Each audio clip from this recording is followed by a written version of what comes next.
فصلوا رأسي عن جسدي وبقيت حية. بعد قضاء ليلة عادية مع أصدقائي، عدت إلى شقتي، وبمجرد أن وصلت وأوقفت سيارتي، اقتحمها رجل يحمل سكينا. قال لي السارق إنه لن يؤذيني، وإنه بحاجة إلى سيارتي فقط للالتقاء بصديقه، وأمرني أن أغير مقعدي. تجمدت في مكاني، ومن الخوف وافقت على طلباته. قاد السارق السيارة، ووصلنا عند صديقه وأخذه وذهبنا.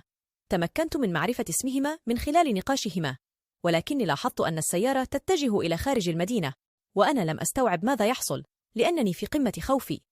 ذهبوا بي إلى منطقة مهجورة في ضواحي المدينة، وقاما بالاعتداء علي، ثم خافا أن أتكلم وأفضحهما، فقررا طعني. في المرة الأولى طعنونني أكثر من مرة على مستوى البطن، وعندما كانا سيذهبان لاحظا أن قدمي ما زالت تتحرك قليلا، فتأكدوا من أنني ما زلت حية، فقاما بطعني مرة أخرى. بعد 30 طعنة قررا محاولة ذبحي احتياطيا. كان الأمر أشبه بكابوس. كل ما استطعت رؤيته يدا تتحرك يسارا ويمينا يسارا ويمينا من وجهي. كنت أسمع ضوضاء في رأسي، وكان ذلك صوت قطع رأسي. وأخذ سيارتي وغادرا بها. بقيت مرمية فوق الرمال وظنوا أني ميتة. أنا أيضا ظننت أنه هذه أنفاسي الأخيرة، فتركت دليلا وكتبت اسمهما على الرمال، وكتبت رسالة لوالدتي بأنني أحبها. لكن سرعان ما أدركت بأنه قد يكون لدي فرصة للبقاء حية، وكنت أرى أضواء بعيدة للسيارات تمر. بدأت بالزحف، ولكن جسدي يتحرك، ورأسي في مكانه وكأنه سينفصل عن باقي جسدي، فمسكته بيدي وبدأت بالزحف قليلا مرة أخرى. في هذه المرة أحسست بأن معدتي ثقيلة جدا، وكأنه هنالك صخرة فوقها، فرأيت أن أحشائي بالخارج. دفعتها للداخل بيدي واستمريت بالزحف.